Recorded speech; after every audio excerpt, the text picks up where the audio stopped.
जिसने जिंदगी बचाना सीखा उसे जिंदगी से हार माननी पड़ी।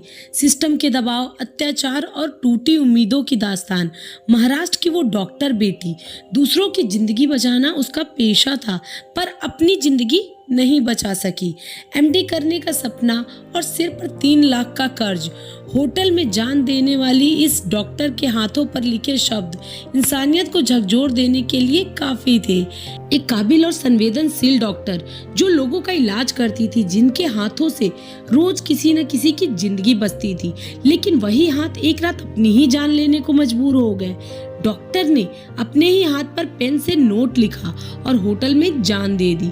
महिला डॉक्टर के हाथों पर पेन से लिखे शब्द एक दर्द की दास्तान थी, ऐसी दास्तान जिसने पूरे महाराष्ट्र को झकझोर कर रख दिया। एजेंसी के अनुसार फल्टर उप जिला अस्पताल में तैनात महिला डॉक्टर ने 2 दिन पहले होटल में फांसी लगा ली थी। जब पुलिस कमरे में पहुंची तो सबसे पहले नजर गई उस हथेली पर लिखे सुसाइड नोट पर। उस पर सिर्फ शब्द नहीं बल्कि एक व्यवस्था की हकीकत बयां की गई थी। डॉक्टर ने हाथ पर लिखा था कि पीएसआई गोपाल बदने ने कई बार बलात्कार किया, प्रशांत बनकर मानसिक रूप से परेशान करता था। बीड जिले के वडवानी तहसील के एक गांव से निकली थी यह लड़की। पिता किसान थे, माँ गृहिणी थी। परिवार की आर्थिक हालत बहुत मजबूत नहीं थी, लेकिन बेटी का सपना तो बड़ा था, डॉक्टर बनने का। उसके किसान पिता ने 3 लाख का लोन भी लिया था ताकि बेटी का एमबीबीएस पूरा हो सके। बेटी ने मेहनत की, परीक्षा पास की और सरकारी सेवा में भर्ती हुई। उसकी पोस्टिंग सतारा जिले के फल्टर उप जिला अस्पताल में हुई। परिवार के लिए यह गर्व की बात थी। बेटी गांव की वह लड़की थी जिसने डॉक्टर बनकर नाम कमाया, लेकिन अब वही बेटी सिस्टम के बलि चढ़ गई। महिला डॉक्टर के 2 चचेरे भाई भी डॉक्टर हैं। उन्होंने आरोप लगाया कि अस्पताल प्रशासन ने उन्हें परेशान करने के लिए ही पोस्टमार्टम की जिम्मेदारी सौंपी थी। पीड़िता के परिजनों के अनुसार वह एमडी की पढ़ाई करना चाहती थी और इसकी तैयारी कर रही थी। उसके चाचा ने बताया कि एमबीबीएस कोर्स के लिए लिया गया 3 लाख रुपए का कर्ज अभी तक चुकाया नहीं गया था। उन्होंने कहा कि उसके पिता किसान हैं, वह ज्यादा पढ़े लिखे नहीं है। मैं एक शिक्षक हूँ और मैं उसे बीड में स्कूली शिक्षा के लिए ले गया था। वह एमबीबीएस तक ही सीमित नहीं रहना चाहती थी, बल्कि मेडिसिन, ईएनटी या नॉन क्लिनिकल ब्रांच में भी एमडी करना चाहती थी।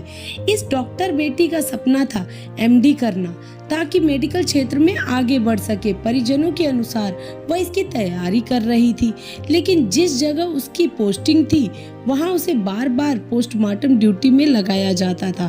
परिजनों का आरोप है कि हॉस्पिटल प्रशासन उसे जानबूझकर ऑटोप्सी ड्यूटी देता था।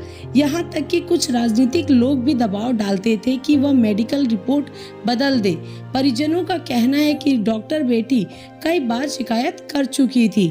सुसाइड नोट में जिन 2 नामों का जिक्र है वो है सब इंस्पेक्टर गोपाल बदने और सॉफ्टवेयर इंजीनियर प्रशांत बनकर, जो उस मकान मालिक का बेटा था जहां डॉक्टर किराए पर रहती थी। डॉक्टर ने नोट में लिखा था कि गोपाल बदने ने 4 महीने में कई बार उसका यौन शोषण किया। वह धमकी देता था। वही प्रशांत उसे मानसिक रूप से परेशान करता था। पुलिस की जांच में सामने आया है कि डॉक्टर ने आत्महत्या से पहले प्रशांत से फोन पर बात की थी। गुरुवार की रात फल्टर के एक होटल के कमरे में डॉक्टर पहुंची। रात करीब 9 बजे उसने अपने फोन से आखिरी कॉल की प्रशांत बनकर को। इसके बाद सब खामोश हो गया। जब होटल स्टाफ को पता चला तो पुलिस को बुलाया गया, दरवाजा तोड़ा गया और भीतर डॉक्टर फांसी के फंदे से लटकी मिली। उसकी हथेली पर नोट लिखा था। इस मामले में पुलिस ने सब इंस्पेक्टर गोपाल बदने को अरेस्ट किया है। पुलिस अधीक्षक तुषार दोषी ने कहा कि बदने ने शनिवार की शाम सतारा के फल्टर ग्रामीण पुलिस स्टेशन में सरेंडर कर दिया, जिसके बाद उसे गिरफ्तार कर लिया गया। इससे पहले शनिवार सुबह फल्टर पुलिस ने सॉफ्टवेयर इंजीनियर प्रशांत बनकर को पुणे से गिरफ्तार किया, जिसका नाम डॉक्टर ने अपने सुसाइड नोट में बदने के साथ लिखा था। प्रशांत बनकर पर पीड़िता को मानसिक रूप से परेशान करने और आत्महत्या के लिए उकसाने का आरोप है। उसे शनिवार को सतारा कोर्ट में पेश किया गया, जहां से उसे 4 दिन की पुलिस कस्टडी में भेज दिया गया। इस मामले में पुलिस का कहना है कि प्रशांत बनकर उस घर के मकान मालिक का बेटा है जहां डॉक्टर रहती थी। डॉक्टर ने प्रशांत को आत्महत्या करने से पहले कॉल किया था। इस बीच डॉक्टर का बीड के वडवानी तहसील स्थित उनके पैतृक स्थान पर अंतिम संस्कार कर दिया गया। उनके रिश्तेदार आरोपियों को मृत्यु दंड की मांग कर रहे हैं। एक रिश्तेदार ने आरोप लगाया कि पीड़ित डॉक्टर ने कई बार उत्पीड़न की शिकायत की, लेकिन उसकी शिकायतों पर ध्यान नहीं दिया गया। एक अन्य रिश्तेदार ने दावा किया कि जिस उप जिला अस्पताल में वह काम करती थी, वहां पीड़िता पर मेडिकल रिपोर्ट बदलने का दबाव डाला गया। रिश्तेदार ने कहा कि फलटन के राजनीतिक लोग अक्सर उससे मेडिकल रिपोर्ट बदलने के लिए कहते थे, क्योंकि वह नियमित रूप से पोस्टमार्टम ड्यूटी पर रहती थी। उसके पीएसआई के खिलाफ कई बार शिकायत की थी, लेकिन उसकी शिकायतों पर ध्यान नहीं दिया गया। अब दोनों आरोपी गिरफ्तार हैं, पर एक परिवार बिखर गया, एक पिता का सपना टूट गया और एक सवाल फिर जिंदा हो गया। क्या इस देश में ईमानदारी, औरत और इंसानियत के लिए कोई जगह बची है? जिसने दूसरों को जिंदगी दी, वो खुद सिस्टम की बेरहमी से हार गई।